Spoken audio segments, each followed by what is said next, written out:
এতিয়া চাওক মই এই সংগঠনটো মানে জন্মলগ্নৰ পৰাই আছো প্ৰতিষ্ঠাপক সভাপতি হিচাপে আৰু বৰ্তমান মই এতিয়া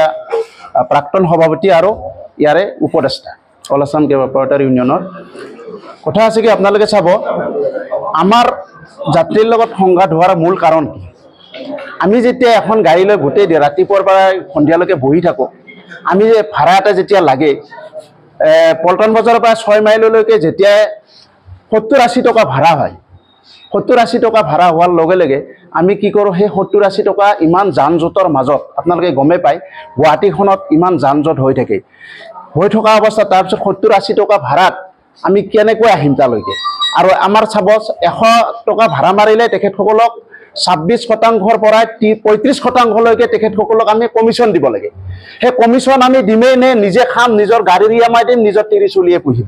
সেইটো আমাৰ সমস্যা আছে যেতিয়া আমি গাড়ীখনত বহি বহি যেতিয়া তেতিয়া আমাৰ মানসিকতাটো আমাৰ চিন্তা ধাৰণাবিলাক আমাৰ তেতিয়া আমাৰ অলপ বেয়া লাগি থাকে বা খং হৈ থাকে কিছুমান বস্তু যেতিয়া যাত্ৰী আমাক এচি দিব কয় যাত্ৰীৰ গাত দুখ নাই যাত্ৰী আমাৰ ভগৱান স্বৰূপ কথা যাত্ৰী নুঠিলে আমি খাব নাপাওঁ কথা যাত্ৰীৰ লগত যেটো আমাৰ কিছুমান সংঘাত হয় সংঘাত হোৱাৰ মূল কাৰণ হ'ল আমাৰ এই অলা উবেৰ নামৰ প্ৰতিষ্ঠান দুটাৰ কাৰণে যেটি তেখেতসকলে যেটো প্ৰথমতে ইনচেন্টিভ দিছিলে 100 টকা ভাড়া মাৰিলে 200 টকা ইনচেন্টিভ দিছিলে তেতিয়া হাই ফুৰ্তিৰে তেতিয়া কিন্তু হাই কাজিয়া কোনো নাছিলে হাই ফুৰ্তিৰে আমি ভাড়া মাৰিছিলোঁ আমি এতিয়া গোটেই দিনটো বহি বহি যদি আমি 70-80 টকা ভাড়া মাৰি বা এটা টিপ গৈ নিজে তেলে ভৰাম নে নিজে নিজৰ পৰিয়ালবৰ্গ চলাম নাই গাড়ীৰ ইএমআই দিম আপোনালোকে সকলো জ্ঞাত যে আপোনালোকে চাব শিক্ষিত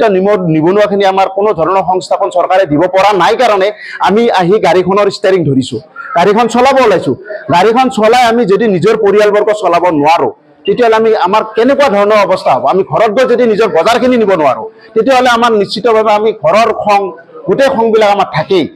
কথা আছে কি যাত্ৰীৰ এইটো দুখ নাই যাত্ৰীৰ লগত যে আমাৰ সংঘাত হোৱাৰ চাব কিছুমান চালক আছে কিছুমান চালক হয় আমি চালক ভাল বুলি ক'ব নিবিচাৰো যে আমি চালকৰ লিডাৰ হ'লেই যে চালক ভাল তেনেকা ক'ব নিবিচাৰো কথা আছে কিছুমান চালক মই বাৰে বাৰে এটা কথা কৈ আছো চালক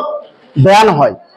কিছুমান চুট ডকাইতে চালক হৈছে কিছুমান বদমাইছে চালক হৈছে চালক হোৱাৰ ফলত সেই বদমাইছবিলাকে এজন দুজনে ভুল কৰিব গোটেই চালকখিনিৰে বদনাম হৈ যায় সেইকাৰণে আমি ইউনিয়নৰ ফালৰ পৰাই আমি বাৰে বাৰে চালকখিনি আমি ট্ৰেইনিং দি আছো আমি বুজাওঁ যাত্ৰীক আমি সেৱা কৰাটো আমাৰ কৰ্তব্য আৰু দায়িত্ব যাত্ৰীক আমি সেৱা কৰিব লাগিব তেখেতসকলৰ পৰা আমি নিজৰ পৰিয়ালবৰ্গক পোহপাল দি আছো তেখেতসকলে যদি আমাক পইচা নিদিয়ে আমি কেনেকৈ চলিম চাব আজি বাহিৰৰ পৰা যিখিনি মানুহ আহে বাহিৰৰ পৰা যিবিলাক পৰ্যটক আহে যিবিলাক ৰাজ্য বা ৰাষ্ট্ৰৰ পৰাই তেখেতসকলে আহি প্ৰথমতে আমাক ড্ৰাইভাৰৰ লগত কথা পাতে ড্ৰাইভাৰৰ যদি আমাৰ মানসিকতা আমাৰ কথা বতৰা যদি বেয়া হৈ যায়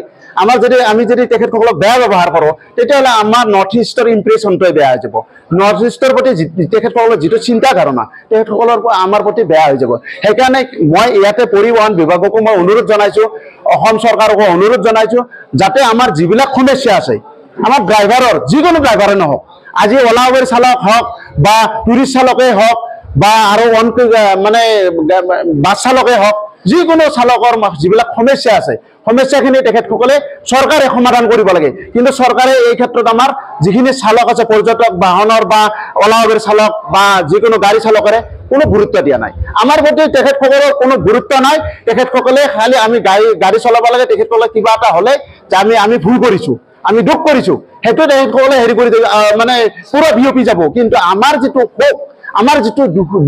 দুৰ্দশা আমাৰ আছে তেখেতসকলে কিন্তু আমাক সহায় সহযোগ আমাক নকৰে সেইটোৱে মই চৰকাৰক অনুৰোধ জনাইছোঁ আৰু পৰিবহণ বিভাগকো মই অনুৰোধ জনাইছোঁ যাতে আপোনালোকে যিখিনি চালকে গাড়ী চলাব আহে বাণিজ্যিক বাহন চলাব আহে যিখিনি কমাৰ্চিয়েল গাড়ী চলায় তেখেতসকলক আপোনালোকে এটা ট্ৰেইনিং দিয়াৰ ব্যৱস্থা কৰক যদি হয় কিছুমান বেয়া ল'ৰাই লাইচেঞ্চ লৈ কিনে মানে গাড়ীখন চলোৱাৰ লগে লগে সি বেয়া স্বভাৱটো থাকেই কিন্তু গোটেইখিনি ড্ৰাইভাৰে বদনাম হৈ যায় সেইকাৰণে মই আজি অল আছাম কেব অপাৰেটৰ ইউনিয়নৰ আজি 9তম আজি সাধাৰণ সভা এই সাধাৰণ সভাত আজি নতুন সমিতি এখন গঠন হ'ল আমাৰ সভাপতি বিষ্ণুদাস ডাঙৰীয়া তেখেতে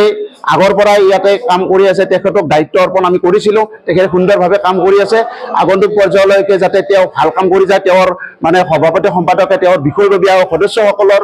যাতে ভাল কাম কৰে সেইটো মই মোৰ ফালৰ পৰা তেখেতসকলক অনুৰোধ থাকিল